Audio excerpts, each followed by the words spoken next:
அந்த 13வது வசனம் பாருங்கள்.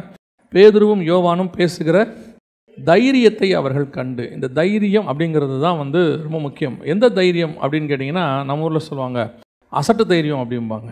அந்த தைரியம் அல்ல, இவர்களுக்கு இருக்கிற தைரியம் வேறு. இங்கே வசனம் சொல்லுது, இப்போ பேதுருவும் யோவானும் பேசுகிற தைரியத்தை அவர்கள் கண்டு. யார்? பிரதான ஆசாரியர் பார்க்குறாரு.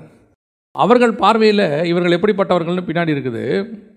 இந்த தைரியம் இவங்களுக்கு எப்படி வந்துச்சு, அதுதான் ரொம்ப முக்கியம். இந்த தைரியம் எப்படி வருது? இதே பேதுரு தான் ஒரு மாதத்துக்கு முன்னாடி இல்லை 2 மாதத்துக்கு முன்னாடின்னு வச்சுக்கோங்களேன், ஒரு 40 நாளைக்கு முன்னாடி பரிசுத்தாவின் அபிஷேகத்தை பெறத்துக்கு முன்னாடி இயேசுவை பிடிச்சிக்கிட்டு போகிற அன்றைக்கி இவர் தான் அன்றைக்கி நைட்டு என்ன செய்கிறாரு? பயந்து அப்படின்னு இருக்கும், எல்லாருக்கும் பயந்து மறுதளித்து சபிச்சு பண்ணிட்டார்.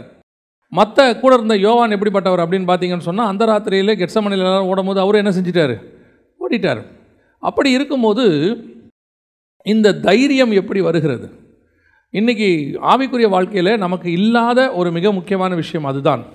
ஒரு ஸ்பிரிச்சுவல் தைரியம் ஒன்று நமக்கு வரணும், ஆவிக்குரிய தைரியம் ஒன்று வரணும். பாருங்க, ஏற்கனவே நம்ம அந்த உதாரணத்தை பார்த்துருக்குறோம். எனக்கு ரொம்ப ஆச்சரியமான ஒரு விஷயம் அது, அதனால தான் நான் அடிக்கடி இதை யோசிப்பேன். ஆகாப் என்கிறவன் மிக முக்கியமான ராஜா, இஸ்ரவேலுக்கு ராஜா. அந்த ராஜா அவனை பார்த்து இஸ்ரவேலே பயப்படுது. அந்த ராஜாவை பார்த்து எலியாவுக்கு பயம் இல்லை. எலியாவை பார்த்து ஆண்டவர் சொல்கிறாரு, நீ போய் உன்னை ஆகாபுக்கு காண்பி. ஆனால் எலியா போய் சொல்கிறான், ஒபதியாவை பார்த்து, எலியா வந்திருக்கிறேன் என்று போய் சொல் அப்படிங்கிறான். ராஜாவை போய் வர சொல்ல சொல்கிறான். ஆண்டவர் ராஜாவை போய் பார்க்க சொல்கிறாரு. இவன் சொல்கிறான், ராஜாவை என்ன பார்க்க வர சொல்லு அப்படிங்கிறான். இதுதான் தைரியம். இது என்ன தைரியம்? ஒரு அரசாட்சி எனக்கு எதிராக நிற்கிறது, ஒரு ராஜா எதிராக நிற்கிறான், ஒரு ராஜாத்தி யேசபேல் எனக்கு எதிராக நிற்கிறாள். என் பின்னாடி யார் இருக்கா? ஒரு ஆளும் இல்லை, ஒருத்தர் கூட இல்லை, சிங்கிள் பர்சன். இப்போ இவனுக்கு இருக்கிற ஒரே தைரியம் என்ன தெரியுமா? அவன் கர்த்தரோடு நிற்கிற மனுஷன், கர்த்தர் என்னோடு கூட இருக்கிறார். அதுதான் ரொம்ப முக்கியம். இந்த இடத்துல அவர்கள் இயேசுவுடனே கூட இருந்தவர்கள் என்று அறிந்து கொண்டார்கள். இந்த இயேசு கூட இருக்கும்போது தைரியம் ஒன்று வரும். தேவன் நம்ம கூட இருக்கிறாருன்னா ஒரு தைரியம் வரும், ஒரு ஸ்பிரிச்சுவல் தைரியம். அதுதான் இன்றைக்கி மிஸ்ஸிங். நமக்கு குடும்பமாக இருக்கட்டும், இது எல்லாத்தையும் இருக்கட்டும், தேவன் கொடுக்குறாரு நம்ம நினைக்கிறோம்ல, எல்லாமே தேவன் தான் கொடுக்குறாரு, அதில் எந்த மாற்று கருத்தும் இல்லை. ஆனால் அதையும் தாண்டி இன்னொன்றையும் புரிஞ்சுக்கணும், நமக்கு எதிரிகளை கூட கர்த்தர் தான் நியமிக்கிறார். நமக்கு எதிராக யார் வரணுங்கிற அனுமதியை கர்த்தர் தான் நியமிக்கிறார். காரணம் என்னென்னா, எல்லாரும் நமக்கு எதிரியாக மாறிட முடியாது. நமக்கு எதிரியாகிறதுக்கு ஒரு தகுதி வேணும். தாவீதுக்கு எதிரியாகணும்னா அதால் கோலியாத்தால் மட்டும்தான் தாவீதுக்கு எதிரியாக மாற முடியும். சவுல் கூட மாற முடியாது.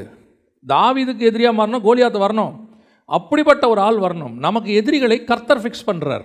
ஏன் தெரியுமா? நம்ம ஜெயிக்கிறது கூட சாதாரண ஆளாக இருக்கக்கூடாது. நம்ம ஜெயிக்கிறதே கர்த்தர் நாம மகிமைக்குன்னு இருக்கிறதுலே ஜெயிண்ட்டை ஜெயிக்க வைப்பார் ஆண்டவர். அப்போ நமக்கு நியமிக்கிற ஆள் எப்படி இருப்பார்? பயங்கரமான ஆளாக இருப்பார். நம்ம எப்படி இப்போ பார்க்குறோம் கடைசி காலத்தில், ஐயோ அவர் பெரிய ஆஃபீஸருங்க, அவர் பெரிய எம்எல்ஏ, பெரிய எம்பி, நல்லா கவனிச்சுக்கொள்ளுங்க. எப்பேற்பட்டவர்கள் யாராக இருந்தாலும் ராஜாக்களை தள்ளி ராஜாக்களை ஏற்படுத்துகிறவர் நம்முடைய தேவனாகிய கர்த்தர். நமக்கு அந்த தைரியம் தான் வேணும். எதிரில் நிற்கிறது எது வேணா இருக்கட்டும், யார் வேணாலும் இருக்கட்டும். ஆனால் ஒன்று மட்டும் இருக்கணும், எனக்குள்ள. சிலர் பார்த்தீங்கன்னா உள்ளே பயந்துன்னு இருப்பான், வெளியே தைரியமாக இருப்பான். பேசும்போது வெளியே என்னவாக இருக்கும்? தைரியமாக இருக்கும், உள்ளுக்குள்ளே என்னவாக இருக்கும்? பயம் இருக்கும். இது யாருன்னு பார்த்தீங்கன்னா நம்ம தாவீது மாதிரி. தாவீது வெளியே பயங்கர தைரியமாக இருப்பார், உள்ளே போய் ஆண்டவர்கிட்ட அழுவார், ஆண்டவரே இது என்னவா முடியுமோ தெரில, என்ன இத்தனை பேர் வராங்க. அது ஒரு கேட்டகரி இருக்குது. அது குழந்தைங்க மாதிரி. சில குழந்தைங்க பார்த்தீங்கன்னு சொன்னால், அப்பா கையை பிடிச்சிக்கிட்டு இருக்குதுன்னா அதுக்கு பயங்கர தைரியம் வந்துடும். பேசிக்கிட்டே இருக்கும்போது அப்பா இல்லைன்னா அதே குழந்தைக்கு என்ன வராது? தைரியம் வராது. அந்த மாதிரி தான் தாவீது. ஆனால் நமக்கு உள்ளேயும் தைரியம் இருக்கணும், வெளியும் தைரியம் இருக்கணும். என்னை அழைத்தவர் ஒருவர் இருக்கிறார், அவர் சர்வ வல்லமை உள்ள தேவன். அந்த தைரியம் எனக்கு வந்தால் மட்டும்தான் நீங்கள் இந்த உலகத்தை எதை வேணாலும் ஃபேஸ் பண்ண முடியும். நமக்கு போராட்டம் வெறும் சரீரத்தோடு கூட மாம்சத்தோடு மாத்திரம் அல்ல. நமக்கு எப்படி இருக்குது போராட்டம்? வானமண்டலத்தின் பொல்லாத சேனைகளோடும் அந்தகாரத்தின் லோகாதிபதிகளோடும் இருக்கு. நமக்கு இன்றைக்கி பாருங்கள், வாக்குத்தத்தங்கள் இருக்குது, இப்படி பரிசுத்த ஆவியானவர் இருக்கிறாரு, எல்லாம் இருக்கிறாரு. ஆனால் நமக்கு உள்ள பயம், எல்லாத்த பார்த்தாலும் பயம், எதை கண்டாலும் பயம். அதாவது சூழ்நிலைகளை கண்டு பயம் வேற, ஆவிக்குரிய பயம் இருக்குது. பிசாச ஆண்டவர் தலை நசுக்கிட்டார். யோசித்து பாருங்கள், தலை நசுக்கப்பட்டதான ஒரு பாம்பு என்ன செய்யும்? துடிச்சுக்கிட்டு இருக்கோம், அவ்வளோதான். அதால் வேறு ஒன்றும் பண்ண முடியாது. பரிசுத்தாவியை பெற்றிருக்கிறாங்க, ரட்சிக்கப்பட்டோன்னு சொல்கிறாங்க, தேவனுடைய ரத்தத்தால் கழுவப்பட்டோன்னு சொல்கிறோம், எது கெடுத்தாலும் பயம். இருட்டை கண்டா பயம், எங்கேயும் எழுந்திரிச்சு போகிறது கிடையாது. அப்படியே யார் தூங்கிட்டு இருக்கிறவனை எழுப்புறது, கொஞ்சம் வரீங்களா கூட. நியாயமாக பிசாசு நம்மளை கண்டு தானே பயப்படணும். நீங்கள் பாருங்கள், இயேசு கிராமத்துக்குள்ளே போனால் கல்லறையிலேருந்து ஓடி வந்து ஒரு மனுஷன் கேட்குறான், அவனுக்குள்ளேருந்து பிசாசு கேட்குது, தேவனுடைய குமாரனை எங்களை வேதனைப்படுத்தவா வந்தீர். அப்போஸ்தலர்கள் போயிட்டு இருக்கிறாங்க, பிசாசு பின்னாடியே வந்து கேட்குது, உன்னதமான தேவனுடைய ஊழியக்காரன். பிசாசு நம்மளை கண்டு பயப்படணுமா, நாம் பிசாசை கண்டு பயப்படணுமா? இந்த பயம் எங்கே வரைக்கும் இருக்குதுன்னு பார்த்தீங்கன்னா, அதில் ஆரம்பித்து அப்புறம் யாரை கண்டாலும் பயம். அதனுடைய விளைவு இன்றைக்கி எப்படி ஆகிப்போச்சு? ஸ்பிரிச்சுவாலிட்டியில் தைரியமே கிடையாது, பேசுகிறதுக்கு தைரியம் கிடையாது. 3 பேர் வந்துட்டோம் ஒன்றா, அவ்வளோதான். ஐயோ எதுக்குங்க பம்பு, நமக்கு நம்ம பாட்டுன்னு போயிடுவோம். அப்படி மட்டும் பேதுருவும் பவுலும் நினச்சிருந்தாங்கன்னா, யோவான் நினச்சிருந்தாங்கன்னா, இன்றைக்கி இவ்வளோ பெரிய சபைகள் கிடையாது, இவ்வளோ பெரிய ஆவிக்குரிய வாழ்க்கை கிடையாது. எதுக்கு சொல்கிறேன்? நமக்கு ஒன்று என்றால் ஆண்டவர் ஆட்களை அங்கே நியமித்து வைத்திருக்கிறார். ஏற்ற நேரத்தில் அவர்கள் வருவார்கள். எங்கேருந்து வருவாங்க, எப்படி வருவாங்கன்னு தெரியாது. ஏற்ற நேரத்தில் சகாயத்தை அனுப்புகிற தேவன் நம்முடைய ஆண்டவர். இன்றைக்கி அந்த தைரியமாக நீங்கள் பேசினா தான் இயேசு கூட இருந்தவங்கன்றத தேவனை அறியாதவர்கள் தெரிந்து கொள்வார்கள். இன்றைக்கி நமக்கு அந்த தைரியம் இல்லை. எதுக்கு தைரியம் இருக்குது? எதிர்த்து பேசுறதுக்கு தைரியம் இருக்குது, வாக்குவாதம் பண்ணுறதுக்கு தைரியம் இருக்குது, அதுக்கெல்லாம் தைரியம் இருக்குது. ஆனால் இயேசுவை பற்றி மட்டும் சொல்கிறதுக்கு மட்டும் தைரியம் கிடையாது. அந்த ஒரு விஷயத்துக்கு தான் தைரியம் கிடையாது. நீங்கள் சிறு மந்தைங்கிறது தான் நமக்கு இருக்கிற ஒரே குவாலிஃபிகேஷன். ஏன்னா சிறு மந்தையாக இருக்கிறவனோடு தான் தேவன் இருப்பார் என்று வேதம் சொல்லுகிறது. பயப்படாதே சிறு மந்தையே. நம்ம கூட தான் ஆண்டவர் இருப்பார், நம்ம கூட தான் இருந்து ஆண்டவர் கிரியை செய்வார். தேவன் என்னோட இருக்கிறாருங்கிற தைரியம் மட்டும் உங்களுக்கு எப்பவும் இருக்கணும். அந்த தைரியம் தான் உலகத்தை ஜெயிக்கிற ஜெயம். இப்போ பாருங்கள், விசுவாசம் தான் உலகத்தை ஜெயிக்கிற ஜெயம். ஆனால் விசுவாசத்தினால் உண்டாகிற தைரியம்னு இருக்குது. வாசிங்க, எபிரேயர் நிருபம் 3ஆம் அதிகாரம் 6வது வசனத்தை வாசிங்க. கிறிஸ்துவோ அவருடைய வீட்டிற்கு மேற்பட்டவரான குமாரனாக உண்மையுள்ளவராய் இருக்கிறார். நம்பிக்கையினாலே உண்டாகும் தைரியத்தையும் மேன்மை பாராட்டலையும் முடிவு பரியந்தம் உறுதியாய் பற்றி கொண்டிருப்போமாகில் நாமே அவருடைய வீடாயிருப்போம். உறுதியாய் பற்றி கொண்டிருப்போமானால் நாமே அவருடைய வீடாயிருப்போம். நமக்கு முதல்ல பற்றி கொள்ள வேண்டிய மிக முக்கியமான விஷயம் எது? நம்பிக்கையினால் உண்டாகிற தைரியம். எந்த நம்பிக்கை? என்ன நம்பிக்கை? கைபா ஒரு பக்கம் இருக்கிறாரு, அண்ணா ஒரு பக்கம் இருக்கிறாரு, ரோம சாம்ராஜ்யம் எனக்கு எதிராக நிற்கிது, எல்லாரும் எதிராக இருக்கிறாங்க. ஆனால் எனக்கு ஒரு தைரியம் இருக்கிறது. எத்தனை பேர் எதிராக நின்னாலும் சரி, என் தேவனாகிய கர்த்தர் என் பக்கத்தில் இருக்கிறார். 1,00,000 பேர் நிற்கட்டும், என் பக்கத்தில் 1000 பேர் விரட்டும், என் பக்கத்தில் 10,000 பேர் விரட்டும், என் தேவன் என் பக்கத்தில் இருக்கிற வரைக்கும் எனக்கு ஒரு தைரியம் உண்டு, என்னை யாரும் மேற்கொள்ள முடியாது. அந்த தைரியம் தான் அந்த 2 பேருக்கு இருந்துச்சு. பாருங்க, கென்யாவில் அமெரிக்கன் எம்பசியை அடித்தாங்க. அடித்த உடனே மறுநாள் காலையில் அன்னைக்கு ஜனாதிபதியாக இருந்த ஒபாமா சொல்கிறாரு, அவர்கள் எம்பசியை அடிக்கவில்லை, என் நண்பர்களை அடிச்சிருக்கிறாங்க, அவர்கள் என்னை தொட்டதுக்கு சமம் அப்படிங்கிறார். என் எம்பசியை தொடுறது என்ன தொடுறதுக்கு சமம், நம்மளை தொடுவது தேவனை தொடுவதற்கு சமம். அதான் ஆண்டவர் சொல்கிறாரு, உன்னை தொடுகிறவன் என் கண்ணின் கருவிழியை தொடுகிறார். உங்களுக்கும் எனக்கும் அந்த தைரியம் தான் வேணும். நமக்கு தேவையான ஆட்களை அவர் அனுப்புவார், ஏற்ற நேரத்தில் அனுப்புவார், யாரை வேணாலும் அனுப்புவார். அது கோரேஸாக இருக்கும், இராணுவமாக இருக்கும், அல்லது எப்பேற்பட்ட நேபுகாத் நேச்சாராக இருக்கும், எங்கே வேணால் யாரை வேணாலும் அனுப்புவார். நாம் இந்த ஆட்களை தேடி போக வேண்டிய அவசியம் இல்லை. நீங்கள் கோரேஸை தேடாதீங்க, நீங்கள் நேபுகாத் நேச்சாரை தேடாதீங்க, நீங்கள் ஒரு வார்டு மெம்பரை தேடாதீங்க. எனக்கு இந்த போஸ்டிங் தான் நல்லா இருக்கும், நம்ம மட்டும் அரசியலில் போய் இந்த போஸ்டிங் வந்துட்டா நமக்கு மிகப்பெரிய பாதுகாப்பு இருக்கும். இல்லை இல்லை இல்லை, எப்பேற்பட்ட ராஜா உங்களுக்கு பாதுகாப்பாக இருந்தாலும் கூட உங்களுடைய முதன்மை பாதுகாப்பு ஆண்டவராக இயேசு கிறிஸ்து ஒருவர் மட்டும்தான். அவரை அனுப்புகிற ஆள் வருவாங்க, அவங்க பாதுகாப்பாங்க, ஏற்ற வந்துட்டு நம்ம உதவி செஞ்சுட்டு அவங்க போயிடுவாங்க. ஏன் தெரியுமா? திருப்பி நீங்கள் அவரையே பிடிச்சிப்பீங்க. இந்த பிலிப்பு போய் காந்தாக மந்திரிக்கு ஞானசானம் கொடுத்தார்ல, அதோட பாருங்கள், காந்தாக மந்திரியும் காணோம், பிலிப்பும் காணோம். வந்தோம், ஞானசானம் கொடுத்தோம், நம்ம வேலை முடிஞ்சு போச்சு. இப்போ மட்டும் பிலிப்புக்கு காந்தாக மந்திரி ஹெல்ப்பாக இருந்தால் எது ஒன்றுனாலும் என்ன பண்ணுவார் பிலிப்பு? அடுத்து ஒரு முக்கியமான வேலை இருக்குது, மினிஸ்ட்ரிக்கு போக வேண்டியிருக்கு, நடந்தால் போனோம், ரதத்தை கொஞ்சம் அனுப்புனீங்கன்னா போயிட்டு. காந்தாக மந்திரி என்ன பண்ணுவார்? பிலிப்புக்கு கொடுக்கறதுக்கு நான் சோத்திரம் பிரைஸ் தலாட். இப்போ ரதம் கிடச்சிரும், ஆனால் ஆவியானவர் கொண்டு போன ஒரு அனுபவம் இருக்குல்ல, அந்த அனுபவம் போயிடும். நமக்கு தேவையான போது கர்த்தர் ரதத்தை அனுப்புவார், தேவை இல்லாத போது ஆவியானவரே கொண்டு போவார். அப்போ நம்ம அந்த எக்ஸ்பீரியன்ஸுக்கு தான் காத்திருக்கணும். இப்போ நம்ம ஆட்களை பிடிச்சி வச்சுக்கிட்டு அதில் ஒரு தைரியம், எனக்கு இவரை தெரியும் அவரை தெரியும். ஆண்டவர் சொல்கிறார், யாரையும் தெரிய வேணாம், நான் உன் கூட இருக்கிறேன் என்பது மட்டும் நீ தெரிஞ்சுக்கிட்டா போதும். நான் நிற்கிறேன், அந்த இடத்துல உன் கூட நிற்கிறேன். இப்போ நமக்கு ஆண்டவர் இருக்கிறாரு, நிற்கிறாரு, எல்லாம் வசனத்தின்படி ஓகே. நம்ம மாம்சத்தில் இருக்கிறோமா? நம்மளை பொறுத்த வரைக்கும் எதையுமே கண்ணில் பார்த்தா மட்டும்தான் நமக்கு ஒரு தைரியம் வருது. கண்ணில் பார்க்காத வரைக்கும் தைரியம் வருதில்ல. இந்த விசுவாசத்துக்கும் இந்த தைரியத்துக்கும் இங்கே ஒன்று தான் டிஃபர் ஆகுது. விசுவாசம் என்னன்னா பார்க்காதது, நம்பப்படுகள் மேல் உறுதியும் காணப்படாத மேல் நிச்சயம், அதான் விசுவாசம். ஆனால் நமக்கு தைரியம் எப்போ வரும் தெரியுமா? ஒரு ஆளை பார்த்தா தான் நமக்கு என்ன வரும்? தைரியம் வரும். இப்போது எலிசாவுக்கும் கூட இருந்த வேலைக்காரருக்கும் என்ன டிஃபரன்ஸ்? தலைக்கு மேலே இருக்கக்கூடியதான அக்னி ரதத்தை எலிசாவால் பார்க்க முடியுது, வேலைக்காரரால் பார்க்க முடியல. அந்த ஆவிக்குரிய கண்ணு திறந்திருக்கிறதுனால தான் எலிசாவுக்கு விசுவாசம் இருக்குது.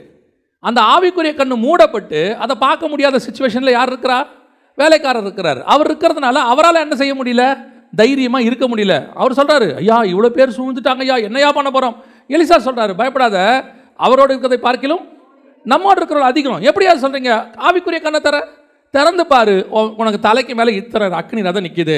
இப்பவும் சொல்கிறேன், அன்னைக்கு எலிசாவோடு கூட இருந்தது அக்னி ரதங்கள், இன்னைக்கு உங்களோட கூட என்னோடு கூட இருப்பது பரிசுத்த ஆவியானவர்.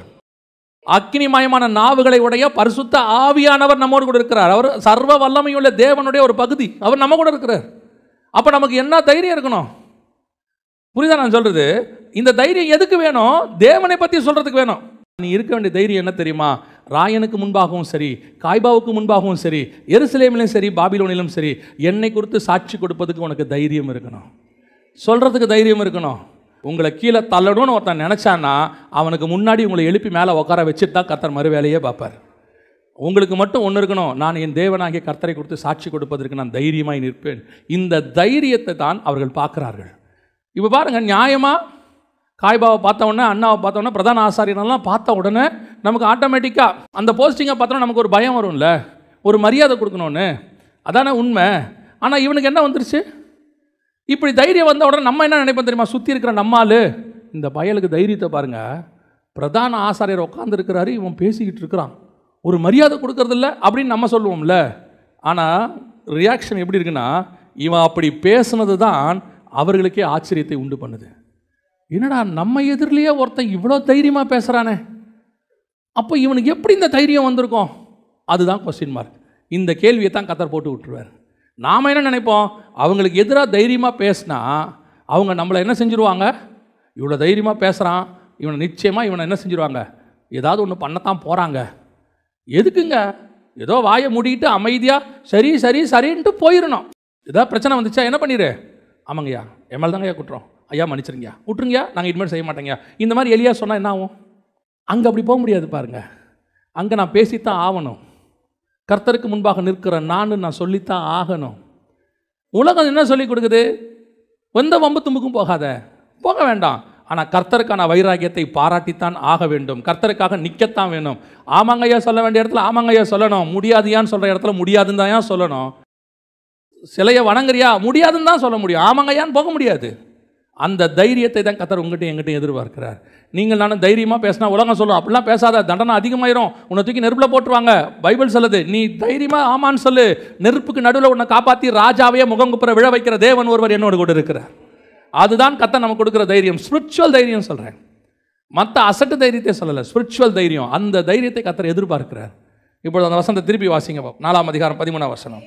அவங்க பேசுகிறதை கண்டு அவர்கள் படிப்பறியாதவர்கள் என்றும் பேதமை உள்ளவர்கள் என்றும் அறிந்தபடினால். படிப்பறியாதவர்கள் ஏன் இந்த வேர்டை இங்கே கொண்டு வராரு அந்த ஆசாரியன்? ஏன்னா இவ்வளோ தைரியமாக பேசுறிய, முதல்ல அந்த தைரியத்துக்கு ஒரு காரணம் இருக்குது. என்ன காரணம் இருக்கும்?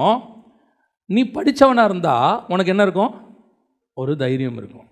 இந்த இடத்துல வசனம் சொல்லுது, நீ படிப்பறியாதவர்கள் என்றும். இங்கிலீஷில் வந்து எவ்வளோ இருக்குன்னா, NIV டிரான்ஸ்லேஷனில் அன்ஸ்கூல்டு அப்படின்னு இருக்கு. அதாவது ஸ்கூல் பக்கமே போகாதவன் என்றும். படிப்பறியாதவர்கள், லிட்ரேட் அப்படின்னு நம்ம சொல்கிறோம் இல்லையா, எந்த விதமான படிப்பறிவுமே கிடையாது. அவங்க 2 பேருமே மீனவர்கள். ஆனால் இந்த தைரியத்தை கண்டு ஆச்சரியப்பட்டு ஆசாரியன் சொல்கிறான், இவங்க படிப்பறியாதவங்களாச்சே. அப்படின்னா என்ன அர்த்தம்? படிக்காதவனுக்கு எப்படி இவ்வளோ ஒரு தைரியம்? அதுதான் அவன் கேட்க வர கேள்வி. பொதுவாக இந்த உலகத்தை பொறுத்த வரைக்கும் படித்தவனுக்கு என்ன இருக்குது? ஒரு தைரியம் இருக்குது. ஆசாரியனுங்கிட்ட பேசணுன்னா, அதுவும் அதுக்கு முன்னாடி அவர் பேசுகிறதெல்லாம் பார்த்தீங்கன்னா, அவர் சொல்கிறது முழுக்க வேதத்திலிருந்து பேசுகிறார். 4:2 வாசிங்க. இயேசுவை முன்னிட்டு மரித்தோரிலிருந்து உயிர்த்தெழுதலை பிரசங்கிக்கிறதுனாலும் சினம் கொண்டு. இவங்களுக்கு இந்த கோபம் வந்து ஆச்சரியம் ஏன் வருதுன்னா, இவன் எப்படி இதெல்லாம் பேசுகிறான். அதுக்கு முன்னாடி பாருங்க, தாவீதை குறித்து பேசுவதற்கு எனக்கு இடம் கொடுங்கள் அப்படிங்கிறான் 3ஆம் அதிகாரத்தில். வசனத்தை எடுத்து அப்படியே வரிசையாக பேசுகிறாரு. பார்க்குறான், இதை இவன் எப்படி படித்தா, இவனுக்கு எப்படி இந்த தைரியம் வந்துச்சு? யாருக்கிட்ட? பைபிளை பற்றி. இப்போ நான் ஒரு உதாரணத்துக்கு பைபிள்னு சொல்கிறேன். அவங்க ஊரில் வந்து நியாயப்பிரமாணம். நியாயப்பிரமாணத்தை பற்றி ஆசாரியன்கிட்ட பேசுகிறதுக்கு என்ன வருது? அவனுக்கு தைரியம் வருது. பொதுவாக நம்ம யாருக்கிட்ட பேசுவோம்? நமக்கு இந்த உலகம் என்ன சொல்லி கொடுக்குது? ஒரு படிக்காதவர்கிட்ட இன்னொரு படிக்காதவர் என்ன செஞ்சிடலாம்? சுவிசேஷம் சொல்லிடலாம், ஈஸி. ஆனால் படித்தவர் இருக்கார்ல, நாலேஜ்ஃபுல் பர்சன், அவருக்கு சுவிசேஷம் சொல்கிறதுக்கு அவர் அளவுக்கு நாலேஜ் உள்ள ஒரு ஆள் வேணும். இதுதான் உலக நியதி, இதுதான் பொதுவாக நம்ம நினைக்கக்கூடியது. ஏன்னா அவங்க கேட்குற கேள்விகளுக்கெல்லாம் என்ன செய்ய முடியும்? இப்போ ஒரு சயின்டிஸ்ட் இருக்கிறாரு, அவர் வந்து படைப்பை நம்பாதவராக இருக்கிறாரு, அவர் வந்து பரிணாம வளர்ச்சி கொள்கையை நம்புறவராக இருக்கிறார், குரங்குலேருந்து மனுஷன் வந்தாங்கிறத நம்புறவராக இருக்கிறாரு. இப்போ இவருக்கு பதில் சொல்கிறதுக்கு யார் வேணும்? இன்னொரு படித்தவர் அதை பற்றினதான ஒரு விளக்கத்தை கொடுத்து சயின்டிஃபிக்கலாக ப்ரூஃப் பண்ணுறவராக இருந்தால் ஈஸி சொல்ல. அதுக்கு தான் படித்து நம்ம படித்து வரணும்லாம் சொல்கிறதுலாம் ரீசனாக தான். ஆனால் இங்கே என்ன நடக்குதுன்னு கேட்டிங்கன்னா, இது ஒரு சம்பவம். இதில் என்ன நடக்குதுன்னா, நல்லா படித்து பிரதான ஆசாரியன் யாருன்னு கேட்டிங்கன்னா, தோரா படிச்சிருப்பார், 5 ஆகமத்தையும் முடிச்சிருப்பார், நியாயப்பிரமாணத்தை கரைச்சி குடிச்சிருப்பார், ஜனங்களுக்கு தேவையானதான எல்லாத்தையும் சொல்லி கொடுக்குறவராக இருப்பார். அப்படிப்பட்ட பிரதான ஆசாரியனுக்கு மறு உத்தரவு கொடுக்குறவன் யாருன்னு கேட்டிங்கன்னா, படிப்பறிவு இல்லாதவன். இந்த ஆச்சரியம் தான் அவங்களுக்கு வருது. சரி, படிக்காதவனாக இருக்கிறாரு, இவ்வளோ தைரியம் எதனால் வந்துச்சு? படித்தவனை பார்த்தா படிக்காதவனுக்கு ஆட்டோமேட்டிக்காக என்ன வரும்? ஒரு தாழ்வு மனப்பான்மை, ஒரு பயம். அவர்கிட்ட பேச முடியாதுங்க. ஆனால் வசனம் சொல்லுது, படிப்பறியாதவர்களாக இருந்தும் அவர்கள் தைரியமாய் பேசினார்கள். இன்றைக்கி நம்மக்கிட்ட இருக்கிற இன்ஃபீரியாரிட்டி காம்ப்ளெக்ஸில் மிக முக்கியமானது ஒன்று, படித்தவனுக்கு படித்தவன் தான் பேசணும். படிப்பறிவு இருந்தால் தான் நீங்கள் என்ன செய்ய முடியும்? அது உலகம் என்ன சொல்லிக் கொடுக்குது? படித்தாதான் முன்னேற முடியும், அதான் உனக்கு எதிர்காலம். நம்முடைய வாழ்க்கை உயர்வுக்கும் எதிர்காலத்துக்கும் படிப்புக்கும் சம்பந்தமே கிடையாது. படிப்பு ஒரு டூல். படிக்கலையா, உனக்கு வேற ஒரு டேலண்ட் இருக்குது. சச்சின் டெண்டுல்கருக்கு கிரிக்கெட் ஒரு டூல், புரியுதுங்களா? ஒருத்தருக்கு ஸ்விம்மிங் ஒரு டூல், அப்புறம் உசைன் போல்ட்டுக்கு ரன்னிங் ஒரு டூல், ஒவ்வொருத்தருக்கும் ஒரு டூல். லியோனல் மெஸ்ஸிக்கு ஃபுட்பால் ஒரு டூல். ஆண்டவர் யாருக்கு என்ன வச்சிருக்காரோ அதை பிடிச்சிட்டு அவன் மேலே வந்துட போகிறான். அதே மாதிரி படிப்பும் ஒரு. இந்த உலகம் நமக்கு என்ன ஒரு மாயையை உண்டாக்கி வச்சிருச்சுன்னா, படிக்காட்டி அறிவு இருக்காது. ஆனால் ஆதாமை படைக்கும் போதே சர்வ ஞானத்தோடும் அறிவோடு தான் கர்த்தர் படைச்சு வச்சார். அதான் வச்சார். இன்னும் சொல்ல போனால், ஆண்டவர் கொடுத்த அறிவு நமக்கு மங்கி போச்சு. இந்த பழம் சாப்பிட்ட பிறகு புத்தி குறைஞ்சிருச்சு. இப்போ அதுக்கு ஆல்டர்னேட்டாக வேற ஒரு அறிவு நமக்கு வந்திருக்கு, அவ்வளோத்தானே ஒழிய தேவன் உங்களை கொண்டு போய் பயன்படுத்துவதற்கு படிப்பு இருந்தால் படிப்பை வைத்து கர்த்தர் பயன்படுத்துவார். படிப்பு இல்லாவிட்டாலும் கர்த்தர் உங்களை பயன்படுத்துவார். கர்த்தர் பயன்படுத்துறதுக்கு படிப்பு மஸ்ட் கிடையாது. படிப்பு இருந்தால் எக்ஸ்ட்ரா குவாலிஃபிகேஷன். இப்போவும் சொல்கிறேன், படிக்க வேணான்னு சொல்லலை, ஆனால் படிச்சுட்டா ஓஹோ ஆகாலாம் கிடையாது. இன்றைக்கி ஒரு சில நண்பர்கள்லாம் இருக்காங்க, அவங்க படிப்பு ரொம்ப மேன்மையாக என்கிட்ட பேசுவாங்க. ஆனால் எனக்கு ஒரு நண்பர் இருக்கிறாரு, அவரை கர்த்தர் கையில் பிடிக்கும் போது அவர் வெறும் +2 தான். அவர் படிப்பு ஸ்கில்லை வளர்த்துக்கிட்டாரு. இன்றைக்கி அந்த படிப்பில் அவர் உயர்த்தப்பட்டிருக்கிறாரு, படிப்பால் வாழ்க்கையை ஓட்டுறாரு, எல்லாம் ஓகே. ஆனால் அவர் உயர்வதற்கு படிப்பு காரணம் அல்ல, கர்த்தர் தான் காரணம். அதற்கு படிப்பு யூஸ் ஆச்சு கூட. ஒருவேளை படிக்காவிட்டால் அவருக்கு அப்படியே ஆல்டர்னேட்டாக இன்னொரு ஃப்ரெண்டு இருக்கிறார், அவர் படிக்கலை, ஆனால் அவருக்கு பிஸ்னஸ் டேலண்ட் இருந்துச்சு. அந்த டேலண்ட்டை பயன்படுத்தி கர்த்தர் கொண்டாண்டார். இன்றைக்கி 2 பேரும் ஒரே ஸ்டேட்டஸில் தான் இருக்கிறாங்க. எந்த மாறுபாடும் கிடையாது, எந்த ஏற்றத்தாழ்வும் கிடையாது. 2 பேரையும் கர்த்தர் ஆசீர்வதிச்சிருக்காரு. இவங்க 2 பேரோட சேர்ந்து என்ன எடுத்துக்கோங்க, எனக்கு இவங்கள மாதிரி படிப்பும் இல்லை, பிஸ்னஸ் டேலண்ட்டும் இல்லை, ஆனால் ஊழியத்தினுடைய அழைப்பு இருந்துச்சு. அந்த படிப்பு கொடுக்குற உயர்வை, இந்த பிஸ்னஸ் டேலண்ட் கொடுக்குற உயர்வை அழைப்பு கொடுத்து என்னை கொண்டு வந்து அவங்களோட உட்கார வச்சிருச்சு. கர்த்தர் உயர்த்துவதற்கு பிஸ்னஸாக இருந்தாலும் சரி, படிப்பாக இருந்தாலும் சரி, அழைப்பாக இருந்தாலும் சரி, உயர்த்துதல் கர்த்தர் கரத்தில் இருக்கிறது. இப்போ இவன் என்ன நினைக்கிறான்? உலகம் நினைக்குது, காய்பான் நினைக்கிறார், இவர் ஸ்பிரிச்சுவல் பர்சன் தான் நினைக்கிறோம், ஆனால் இவர் ஸ்பிரிச்சுவலாக இல்லை. அவர் சொல்கிறாரு, படிக்காதவனுக்கு எப்படி இவ்வளோ ஞானம், இவ்வளோ தைரியம் எங்கேருந்து வருது? அதுதான் இன்றைக்கி உங்களையும் பார்த்து என்னையும் பார்த்து சொல்லும். உங்களை அடிக்கடி மட்டுப்படுத்துகிற ஒரு தட்டி வைக்கிற ஒரு விஷயம் என்ன தெரியுமா? படிக்காத நீ பேசாத அப்படிம்பாங்க. படிக்காதவங்க பேசக்கூடாதுன்னு அர்த்தமே அதுதான் சொல்கிறேன். படிப்பு என்பது ஒரு டூல்.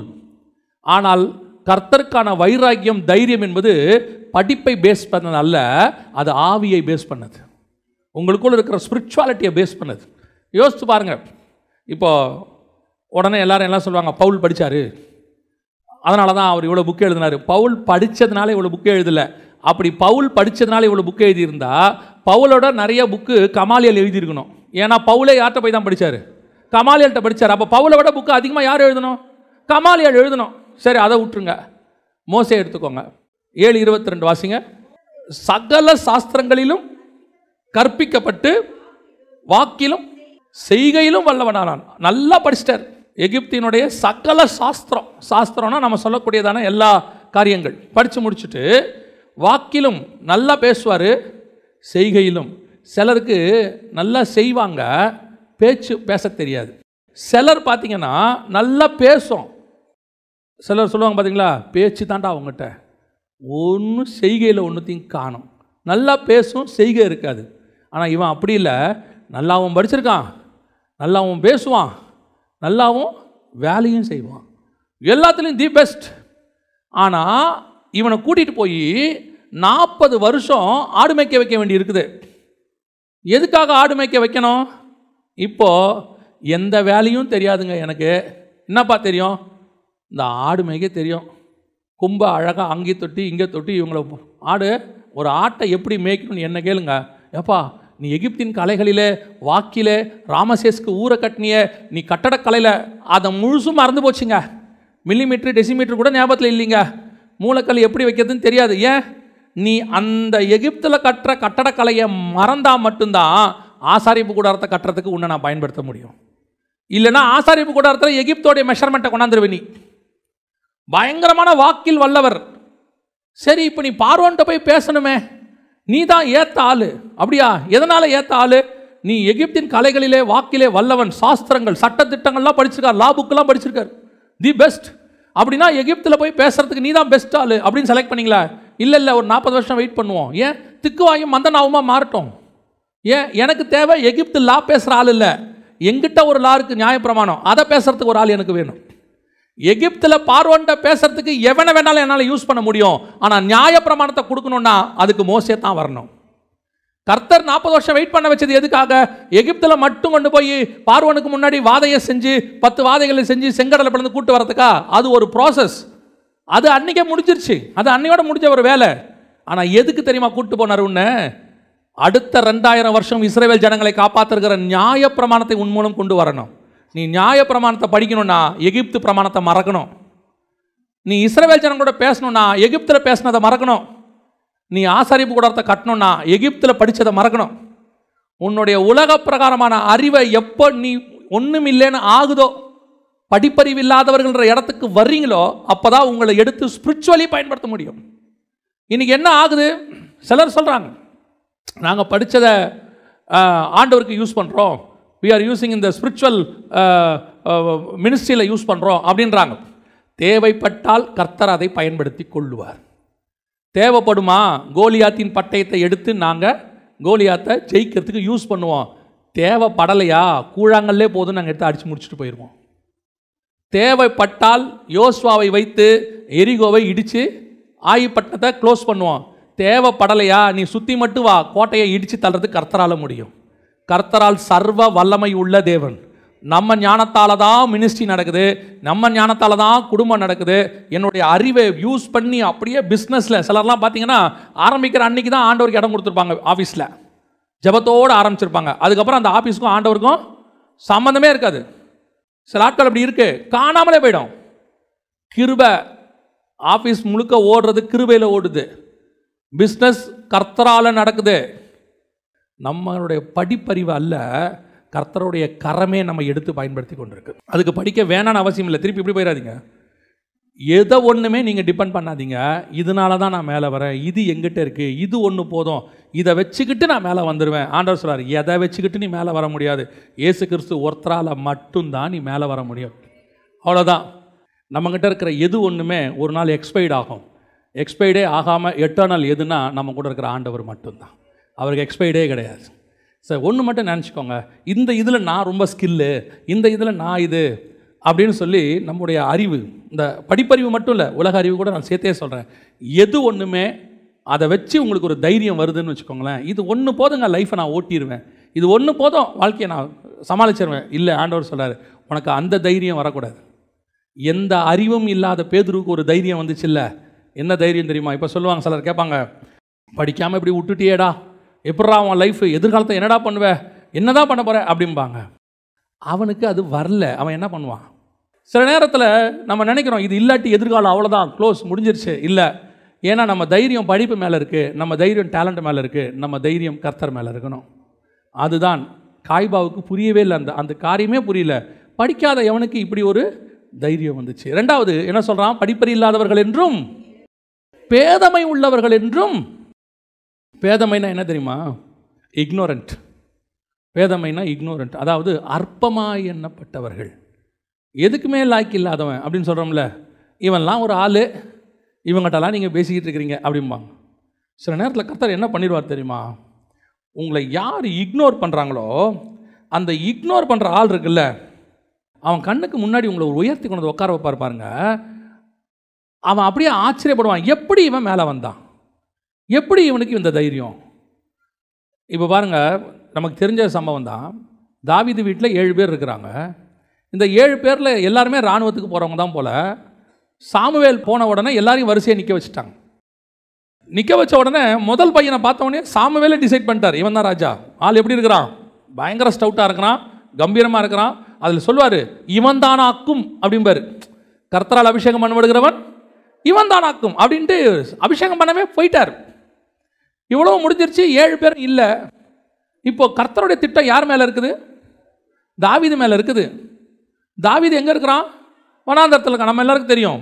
ஆக்சுவலாக இந்த வசனத்தின்படி பார்த்தீங்கன்னா அவன் ஒரு இக்னோரண்ட், அற்பமாய் எண்ணப்பட்டவன். உனக்கு இவ்வளோ தானே பசங்க, இன்னொருத்தன் இருக்கிறாயா, அது எதுக்கும் லாய்க்கப்படாது.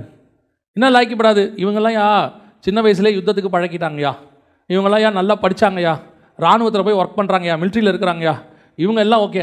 அது எதுக்கு லாய்க்கலன்னு ஆடு மேய்க்க விட்டுருக்கேன். இவனுக்கு இராணுவத்தில் ப்ராக்டிஸு, அவனுக்கு வனாந்தரத்தில் ப்ராக்டிஸு. இராணுவத்தில் எப்படி ப்ராக்டிஸ் கொடுப்பாங்க தெரியுமா? எந்த காயமும் ஏற்படாதபடி ப்ராக்டிஸ் கொடுப்பாங்க, எக்ஸசைஸு எல்லாம். அவனுக்கு எப்படி தெரியுமா ப்ராக்டிஸு? சிங்கத்தோடையும் கரடியோடையும் ப்ராக்டிஸ். இவங்களுக்கு கொடுக்கறத விட கடினமான ப்ராக்டிஸ். இவங்க எல்லாம் அவன் அற்பத்தை பார்த்துக்கிட்டு இருக்கிறாங்க, பரலோகம் மட்டும் அவனை ராஜாவாகவே பார்த்துக்கிட்டு இருக்குது. பரலோகம் ராஜாவை பார்த்துருக்கு. அதுக்கு ராஜான்றதுனால அவனுக்கு பரலோகம் ப்ராக்டிஸே கொடுக்காமலாம் இல்லை, எல்லா ப்ராக்டிஸும் கொடுத்துருக்கு. அவனுக்கு தேவையான ப்ராக்டிஸை அங்கே வச்சு ஆண்டவர் கொடுத்துருக்குறாரு. உலகம் அதை பார்க்கல. உலகம் நம்ம அற்பத்தனத்தை மட்டும் பார்க்குது, ஒன் சைடை மட்டும் பார்த்துட்டு உலகம் சொல்லுது, இவன்லாம் எப்படியா, இவெல்லாம் மேலே வருவானா, இவெல்லாம் திருந்துவானா, இவெல்லாம் வர முடியுமா, இவெல்லாம் மேலே வருவானா. நம்மளை வச்சுக்கிட்டு மேலே வந்த பிறகு நம்மகிட்டயே சொல்லுவாங்க, இவெல்லாம் மேலே வருவான் நான் எதிர்பார்க்கவே இல்லைன்னு நம்மளை வச்சுக்கிட்டே சொல்லுவாங்க. இவெல்லாம் இவ்வளோ தூரத்துக்கு வருவான் நான் எக்ஸ்பெக்ட் பண்ணவே இல்லை அப்படிம்பாங்க. அதுதான் உண்மை. உலகம் நம்மளை எக்ஸ்பெக்ட் பண்ணது எந்த அளவுக்கு தெரியுமா? ஆடு மேய்க்கிறதுக்கு லாய்க்கு, பாத்திரம் விளக்கிறதுக்கு லாய்க்கு, எங்கேயோ ஒரு வீட்டில் வேலை பார்க்குறதுக்கு லாய்க்கு. இதுக்கு மேலே அது எதுக்குமே லாய்க்கப்படாது அப்படின்னு நினைக்கிற ஆளைத்தான் அந்த சுற்றி இருக்கிற அத்தனை பேர்லையும் மேலே கொண்டு வந்து கர்த்தர் உட்கார வச்சிருவார். ஏன் தெரியுமா?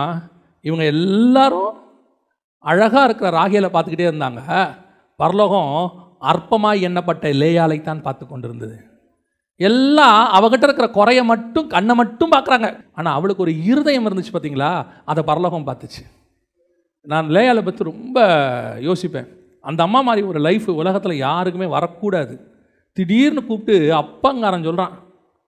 அதே அப்பந்தான் தான் தங்கச்சிக்கு மாப்பிள்ளை பார்க்கும்போது, ரெபேக்காளுக்கு மாப்பிள்ளை பார்க்கும்போது அதே அப்பா தான் சொன்னார், பெண்ணின் வாய்பிறப்பை கேட்போம். இல்லை, அவர் சொல்கிறார், பெண்ணின் வாய்பிறப்பை கேட்போம், இஷ்டமானு கேட்போம், அதுக்கிட்டையும் ஒரு வார்த்தை கேட்டுக்கலாம். அதே அப்பா தான் இந்த அம்மாக்கிட்டையும் ஒரு வார்த்தை கேட்கணுமா இல்லையா? ஏம்மா உனக்கு இஷ்டமா? அவன் உன் தங்கச்சிக்காக தான் 7 வருஷம் வேலை செய்கிறான், இஷ்டமானா அந்த கேள்வியே கேட்கல, திருட்டளவாக அனுப்பி விடுறான்.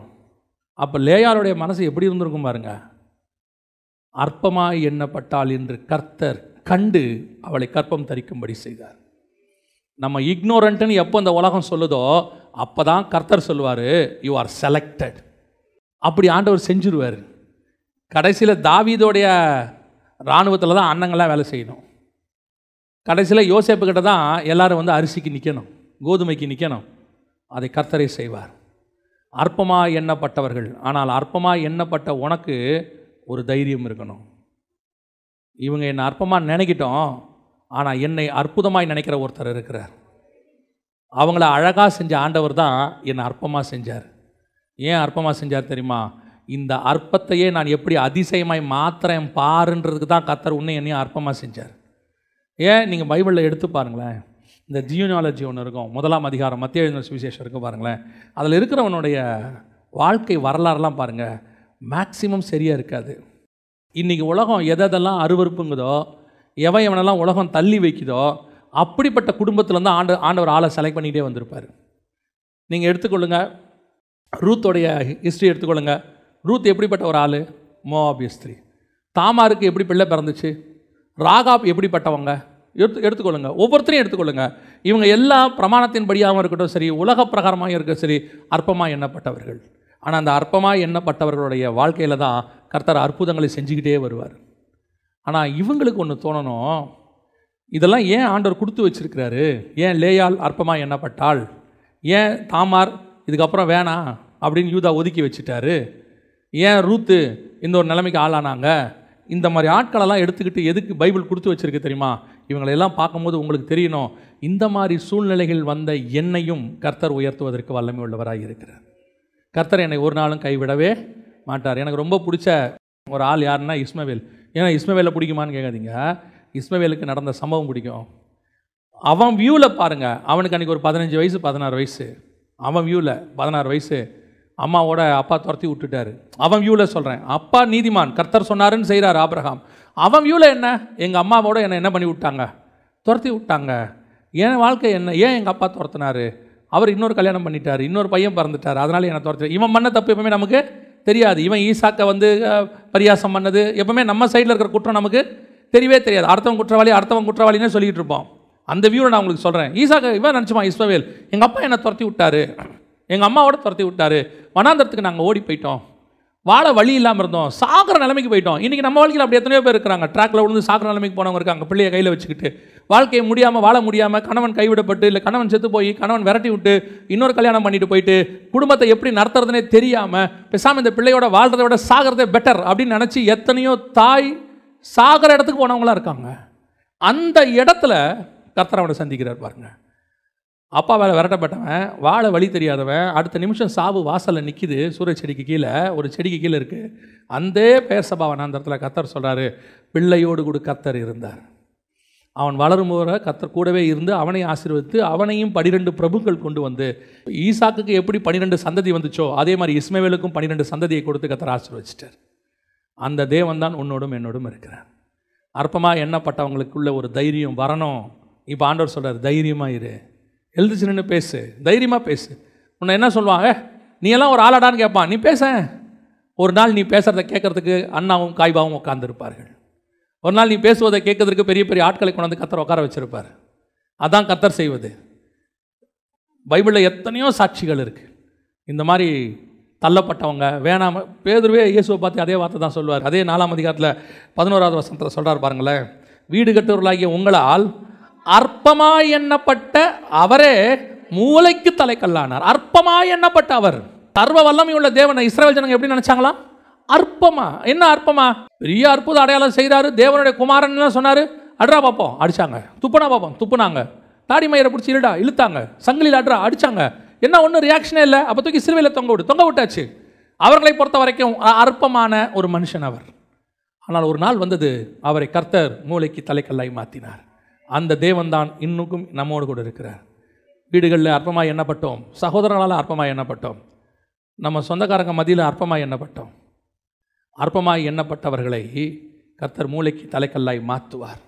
தேவனால் கூடாத காரியம் ஒன்றும் இல்லை. மறக்கப்பட்ட உன்னை ராஜாவாக கொண்டு உட்கார வைப்பார். குழியிலே போடப்பட்ட உன்னை சகோதரர்களுக்கு ஆசீர்வாதமாய் கர்த்தர் மாற்றி உட்கார வைப்பார். நாம் என்னைக்கு அற்பமாக நினைக்கப்படுறோமோ அன்னைக்கு தான் கர்த்தர் நினைத்தருளுவார். அற்பமாக எண்ணப்பட்ட லேயாளை கர்த்தர் நினைத்தருளினார். அதுதான் உண்மை. யார் வேணாலும் என்ன வேணாலும் சொல்லட்டும். உங்கள்கிட்ட இருக்க டிஸ்குவாலிஃபிகேஷன் நிறையா இருக்கும். இங்கிலீஷ் பேச வராதுன்னு சொல்லுவாங்க, இருந்துட்டு போட்டோம், சொல்லிட்டு போயிட்டோம். அவர் இங்கிலீஷ் பேசினா தப்பு தப்பாக பேசுவார், சொல்லிட்டு போட்டோம். தமிழ் ஒழுங்காக வருமா? சோத்திரம், பிரைஸ் தி லார்ட். நல்லா தெரிஞ்சுக்கொள்ளுங்க. எது நமக்கு கனவீனம், எது அற்பம், எதை சொல்கிறாங்களோ அதை நீங்கள் விட்டுட்டு போயிட்டே இருங்க. நம்மை உயர்த்துவதற்கு தேவன் வல்லமை உள்ள தேவனாக இருக்கிறார். அல்லேலூயா.